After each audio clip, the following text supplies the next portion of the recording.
За сайн бацхан үзэгчтэй найзуудаа. Эхний дугаар орсон. Хамгийн анхны дугаар гэхэд бас гайгүй үзэгчтэй гайгүй сайн явж чадсан гэж би одоо хувьдаа үзэж байна.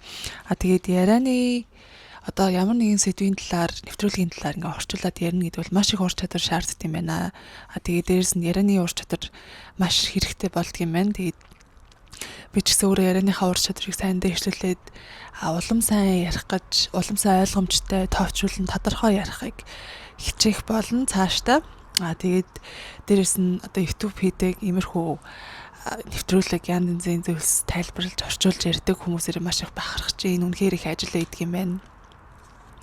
За энэ удаагийн хэрэглээ орцгоё. Энэ удаагийн шүүх хуралтын болонгууд Kiara болон Justin хоёр маань оролцдог. За энэ хоёр нь яасан бэ гэхээр гэр бүлийн одоо ажил хуваарлтын хувьд тохиролцоо хийж чадаагүй ажил хуваарлтынхоо хувьдаа ингээд фейлдсэн. Тэг алдсан. Тэгээд түүнээсээ болоод маш их асуудал гарч ирээд ер нь бол салах шийдвэр гаргаад тэгээд шүүх хуралд орохоор шийдсэн байлээ. За энэ хоёр маань гэртээ 3 жил болж байгаа. Дундаасаа нэг хүүтэй. За тэгээд шүүх хурал эхэлнэ. Манай шүүгч асуудаг бичиг баримтад танилцсны дараа шүүгч нэг сони юмыг нэг юм нүднээ аягүй туссан байгаа. Kiara-гийн хэлсэн зүйл нь. Тэрний юу вэ гэхээр тэр хоёр 10 жилдээ танилцаад хамт танилцаад үргэлжсэн юм билээ. Тэр үед найз залуу болонгууд амар юм контролинг байнгын ингээ хяндаг. Тэгээд дээрэс нь 10 жилийнхаа сургуулийг хаяхад хүргэсэн гэж бичсэн байдаг. Тэгээд шүүгч Kiara-гаас тайлбар асууад Kiara болонгууд 10 жилдээ ингээд байхад хамтдаа ерөнхийдөө ингээд их цагийг хамтдаа өнгөрөөдөг байсан юм байна л та. Тэгээд ерөөсөө нэг өрөөнд ингээд хамт байж хахад тэр өрөөсөө гарч чаддаггүй байсан. Зөвхөн Justin-ыг гарах үед л тэр өрөөсөө гарч болдог. Justin-ыг ерөөсөө өрөөсөө гаргадаггүй. Тэгээд бүх анхаарлаа тийшээ Justin руу өгөөд үнсээл, тэврээл, нурууг нь нийлээл, нурууг нь бараал ингээд ерөөсөө байнгын хажууд нь байх хэвээр. Тэгээд яагаад сургуулаас нь ингээд гарах. Тэгээд ингээд байнгын хажууд нь байдаг юм байж яагаад сургуулаас гарах хэрэгтэй байсан юм. Ингээд тэгсэн чинь зүгээр Justin-ыг асуух үед нь тэр нь хөөрхөн санагдсан гинэ. Амар хөөрхөн надад хайртай юм байна. Надад ингээ байнга хүсдэг байсан яг жоохон тийнейж насны хүмүүс тэгэл бодчихж байгаа шүү дээ. Тэгээд сургуулаасаа гарсан гэж хариулдаг. Тэгээд шүүгч Justin-аас бас асуудаг. Чамд үнэхээр тийм хэрэгтэй чи үнэхээр тийм амар нийдээ те. Ийм байнгын анхаарал халамж хэрэгтэй байдаг байсан юм уу? Гэсэн чинь Justin болго тийм ээ. Гэтэ наа чинь бол яг ч нэг тийм хит хэрэгцээтэй байдал биш. Бүр ингээд зүгээр л би түүнийг одоо өөрийнхөө эргэн тойронд бол байгаасаа гэж хүсдэг байсан. Тэглэж би Kiara-г бол нэг амар сургуулиасаа гар мар гэж хүчлээгүй. Би түн сонголт өгсөн. Тэгэл тэр өөрийнхөө сонголтыг хийсэн шүү дээ. Тэрс би бол нэг юм сургуулиас нь гарч гэж хүчлээгүй гэж хариулдаг. Тэгэхээр октод яахаа нах нь. Өөрийнхөө л ирээдүйг бодох нь шүү дээ. Тэгээ дараа нь тэр залуучууд яадаг вэ гэхлээр би зүгээр л хэлсэн шүү дээ. Тэр энэ охин манай найз хүн зүгээр өөрөө л гарцсан. Тэрс би хүчлээгүй. Ингээд иймэрхүү байдал төрнө. Ялангуяа одоо тийнейж 19 18 настай охтууд бол юу ч мэдэхгүй байгаа. Тэгэхээр хин нэгэн одоо эрэгтэй хүнд хайртай дуртай гэд итгээд сургууль соёл ирээдүгээсээ гарах нь ирээдүгээсээ гээд бууж өгөх нь бол маш буруу зүйл. Тэгээд энэ шүүгч нэг гоё юм хэлдэг. Ирчүүд бол ирж л байдаг, явж л байдаг. Тэгтээ боловсрал бол үрдэх. Тэгээд бас нэг хитэн гоё хэлсэн зүйл нь тэгэхээр чамтай үргэлж хамт баймаар байна гэдэг залуу зүйл бол хайр биш. Энэ бол сэжигтэй, энэ бол жоохон нооттой те. Энэ бол амар зүйл. Тэгэхээр зүгээр л бас энэ чинь ингээ өөртөө итгэлгүй байдлын нэг шинжээ. Тийм болохоор өөртөө л анхаар өөрийнхөө ирээдүйг анхаар тэгээд тиймэрхүү залуучдыг бол орхих гэж хэлдэг. Тэгээ шүүгч энийг Kiara-гаас асууж байгаа байхгүй. Одоо үе түүний хамгийн их зоож байгаа зүйл нь түүний мөнгөтэй маш муу харьцаж байгаа явдал нь. Эдийн засгийн хувьд ямар дарамт үзүүлж байгааг нэг тайлбарлаад өгөөч гэд Kiara асуусан. Тэгээ Kiara хэлэхдээ Justin болохоор өвссний асуудалтай. Яг юм чин заалттай юм байна л да өвс татах. Гэтэ өдөр болго $20 өвс авч татдаг. Энэ чинь ерөөсөө зөв зүйл. Энэ ингээд заалттай байлаа гэгээд өдөр болго $20 өвс авч татна гэсэн үг биш штэ гэд. Үүнээр л Kiara жоохон сэтгэл дундуур байдаг. Тэгсэн чинь Justin рүүцэд үгүй энэ чинь би $20 татдаггүй. Гэтэ яг 10-аас бол 10-аас өдөрт $10-аас $20 бол үрдгээ гэд.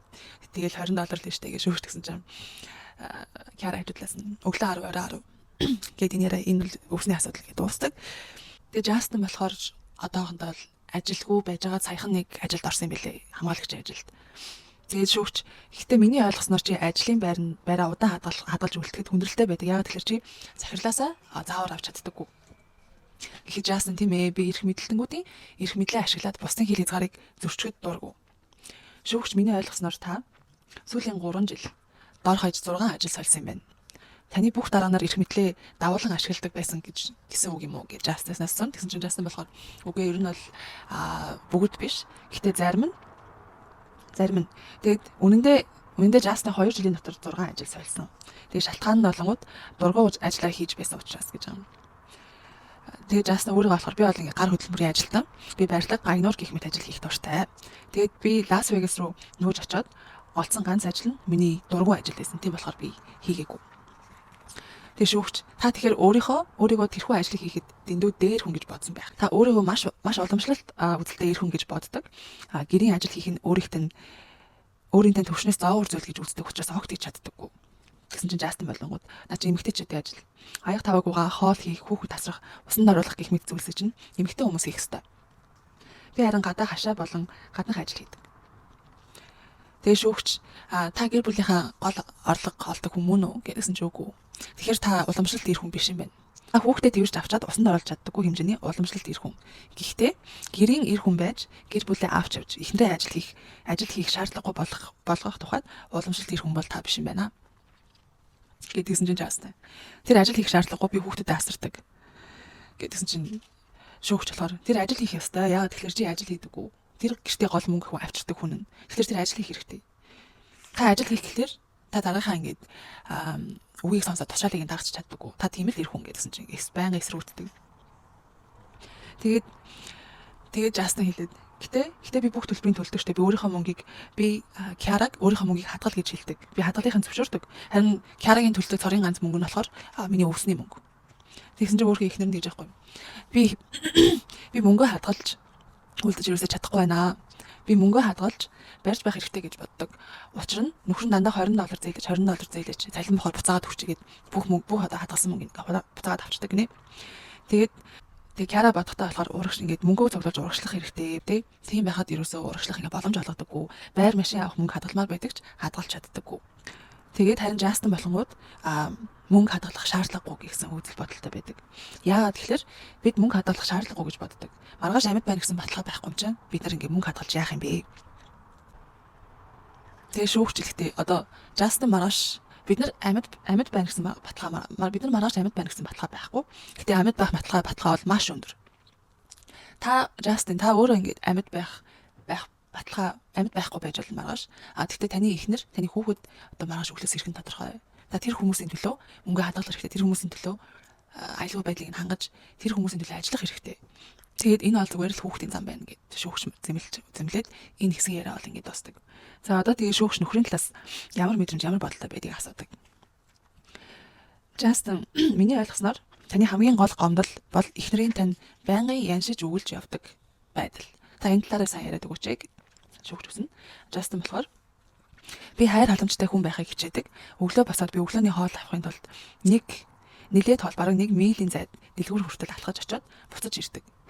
Гэтэл тэрний хардалд өглөлт энэ мэт зүйлс нь миний хувьд их асуудал болтгоо. Тэгээ шүүгч хардалтын талаар дэлгэрэнгүй одоо гүн гүнзгий мэдээлэл авахыг хүсээд за хардалтын талаар яриад өгөөч. Тэгээ тэр үед Justin болохоор би худлаа хэлэхгүй 3 жилийн өмнө би түүнийг хуучин одоо экс найз охинтойгоо хуурсан гэдгийг хүлээн зөвшөөрдөг. За тэгээд би харилцаанд огт хайр мэдрэхээ болчихсон байсан. Анх бид хоёр нийлж байхад бүх зүйл сайхан байсан. Цэвэр хайр мэдрэгддэг байлаа. Бидэнд ямар ч асуудал байгаагүй, төрөөс төлөх шаардлага байгаагүй. Хүүхдтэй болоогүй байсан. Гэтэл тэр надад ямар ч анхаарал халамж өгөө болчихсон. Тийм учраас би түүнийг хуурсан. Тийм учраас би түүнийг хуучин найз охинтойгоо хуурсан.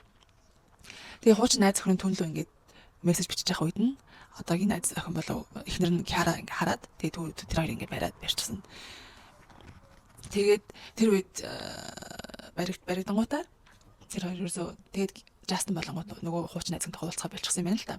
Гэтэл ер нь бол тэрнээс хойш Kiara байнга ингээ хартаад сэрдээд уцыг ингэж үздэг юм байна. Яг уу Justin хуурхаа би одоо чамайг болцсон шүү гэдгээ батлахын тулд түнд бүх сошиал хаягийнхаа нууц код пассворд бүх юм ингээ өгсөн. Тэгээд тэрнээс хойш ингээ тэгж өөрийгөө баталсан гэсэн. Тэгээ нэг удаа Justin шүн ингээд сэрсэн юм байна л та нэг цагийн үед. Тэгсэн чинь Kiara өөрийнх нь уцыг хугацсан юм ингээд үзчихсэн гинэ. Тэгээ тэр нь жоохон таалагддаггүй. Ер нь бол байнгын тиймэрхүү байдаг надад гээд тухгүй байдаг. Гэ хэлсэн чинь шүүгч болохоор Justin чи өөрийнхөө хийсэн одоо үйлдэлийн хариуг өнөөдөр амсаж байна. Тийм болохоор чи энэ дээр бол ямар ч гомдлох хэрэг байхгүй. За одоо ингээд тэдний хаана амьдарч байгаа одоо байрныхан талаар ярилцдаг.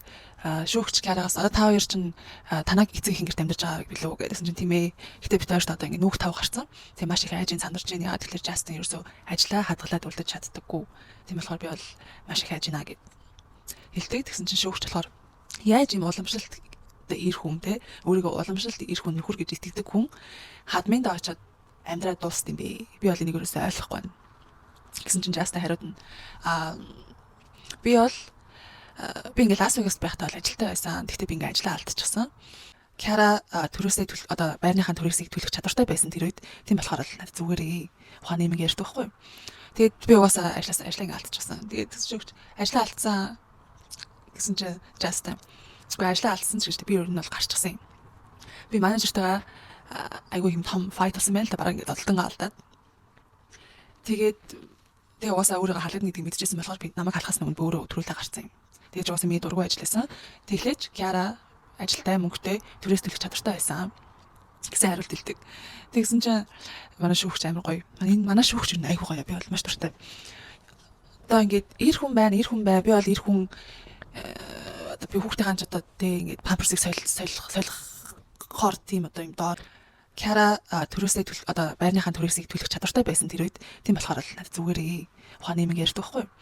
Тэгээд би угаасаа ажлаа ингээд алдчихсан. Тэгээд шүүгч ажлаа алдсан гэсэн чинь Justin зүгээр ажлаа алдсан ч гэж би өөр нь бол гарчихсан юм.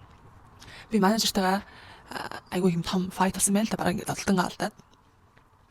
Тэгээ угаасаа өөрийгөө халагдана гэдгийг мэдчихсэн болохоор би намайг халахаас өмнө өөрөө өдрүүлээ гарцсан юм. Тэгээд угаасаа миний дургүй ажилласан. Тэглэж Кяра ажилтай мөнгөтэй төрөөс төлөх чадвартай байсан гэсэн хариулт хэлдэг. Тэгсэн чинь манай шүүгч амар гоё. Манай шүүгч нь айгүй гоё. Би бол маш дуртай. Тэгээ шүүгч маань Justin ханаад хэлнэ. Чи ер нь ингээ ойлгож байна уу? Ингээл ир хүн байх л гээ яриад идэг.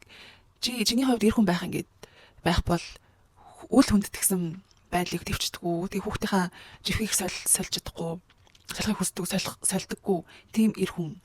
Байнгын хүндлэлт одоо ингээл ир хүн бол ингээл хүндлэл яадаг идэг гэл тэгээд идэг штеп. Тийм тэгсэн мөртлөө одоо ир хүний хамгийн гол хийх ёстой зүйл чинь одоо батлан даагч байх. Амьдралаа ингээ батлан даагаад ингээ хамт явах. Хамгийн гол нь гэр бүлээ хамгаалах.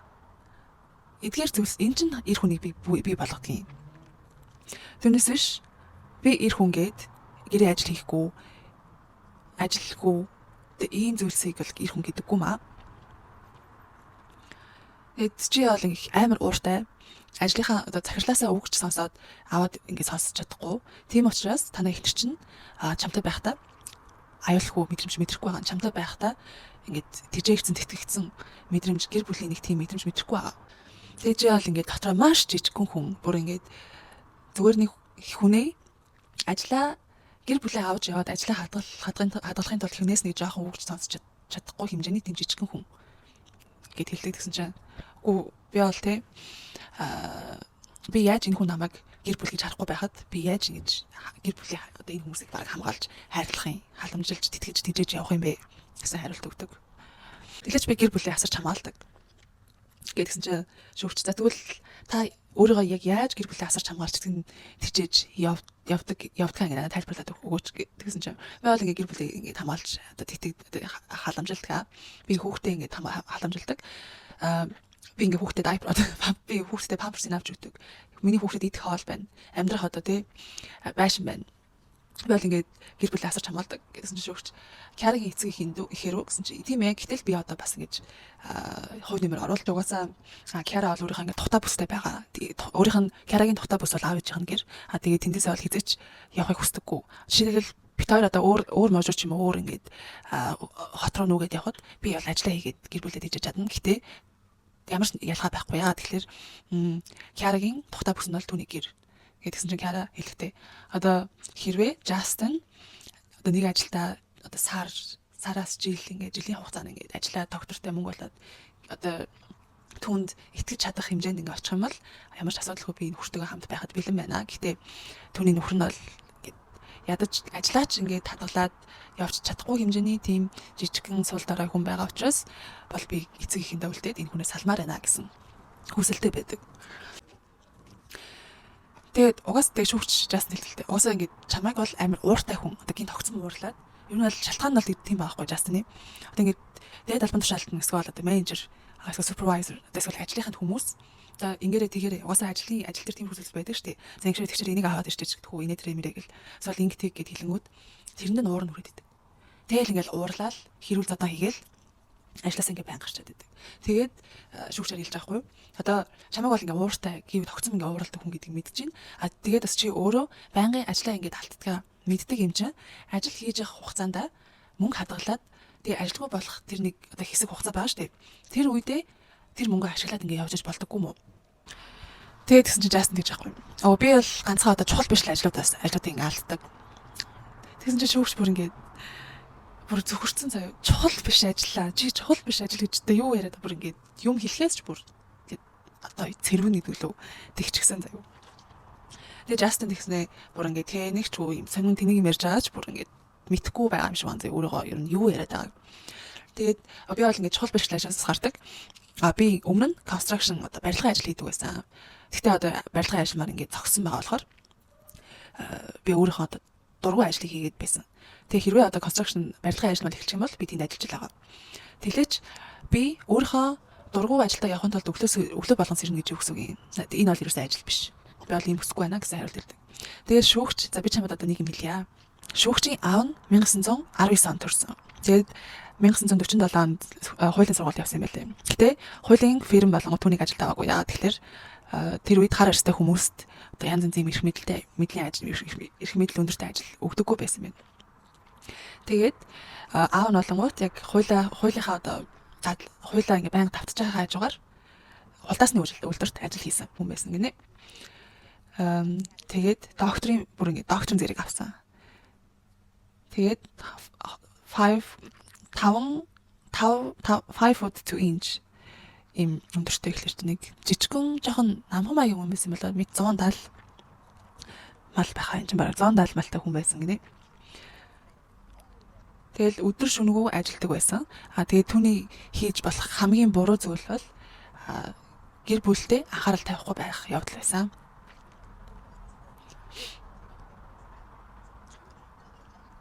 Тэгээд аав нь докторийнхаа зэргийг аваад хулдаасныхаа ажилд бас хулдаасныхаа үйлдвэрт ажилладаг байсан. Өдөр болгон.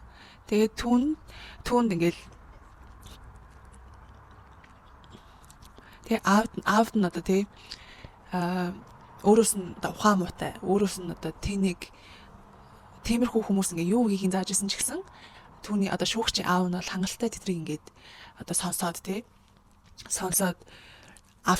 аваад одоо ингээд хүлээж аваад тэгээд өөрийгөө тэр хүмүүсээ одоо хажууд жижигрүүлэхгүйгээр нэг өөрийнхоороо даваад гарч чадах тийм хэмжээний жинхэнэ эр хүн байсан гэдэг талаар ярьж байгаа байхгүй юу?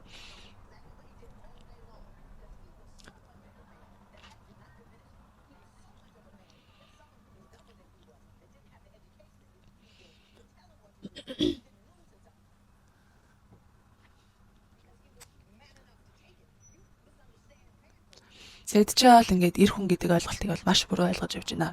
Чи эр хүн байна гэдэг нь ийм том биетэй, ууртай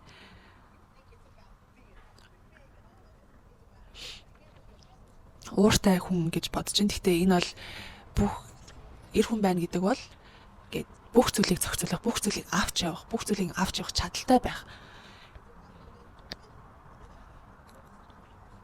Чи бол бүр ингээ хитрхи эхнэр чинь амнаас жижигхэн хүмүүс одоо тийм маргаашийн хоолойг ингээ тасалж байхад чи ингээ зүгээр зогсож байгаа тийм л жижиг хүн байна гэдэг өөртөө тайлбарладаг.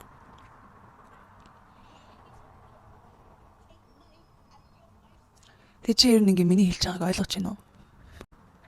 Тэг шүүгч ийм гоё юм хэлээд, ийм гоё юм яриад ойлгуулах гэж хахад Justin болохоор яг тийм гэхдээ би бол наадах чинь бол миний нэг амар санал нийлээд байх зүйл биш байна. Тэгсэн чинь шүүгч шууд Киаралуу run honey run зүгээр л яв хаяад орхиод өөрийнхөө амьдралыг бодоо. Тэгсэн чинь Киара би наадах чинь ингээ би надад энэ хийж байгаа зүйл байна. Тэгээд шүүгчлэхдээ энэ бол ингээ бүр маш хэцүү одоо эр хүн чамд тусалдаггүй, дэмждэггүй одоо хамгаалдаггүй, хайрладаггүй, гэр орны ажилтж ядаж ингээд хувь нэмэр оруулдаггүй, эрэгтэй хүний хажууд байна гэдэг бол эмэгтэй хүний хувьд маш хэцүү зүйл. Тийм болохоор эртхэн салаад амьдралаа бодоод яв гэсэн зөвлөгөө өгдөг.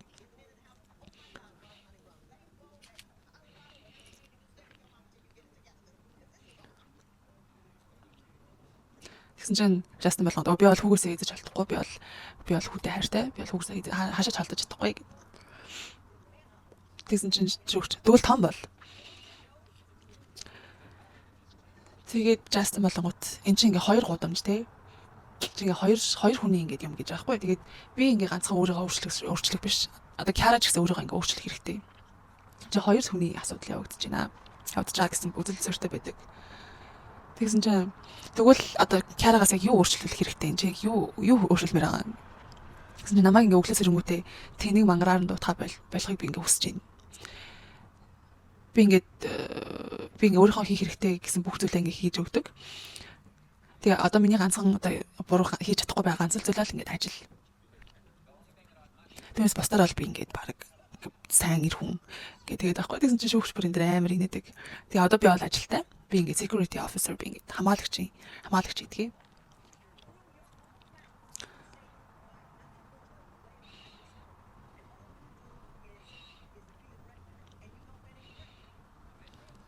Тэгээ шүүгч чиний ганц хийх ёстой зүйл чинь орлого гэр бүлийн орлого олгож байх хэрэгтэй. Харин чи тэрийг хийж чадахгүй байна. Тэгсэн чи би ингээд одоо орлогоо олдог. Гэтэ би ингээд орлогоо олдог. Гэтэ би олсон мөнгөө их нэртээ өгдөг болохоор тэр ингээд надад уурлаад идэв.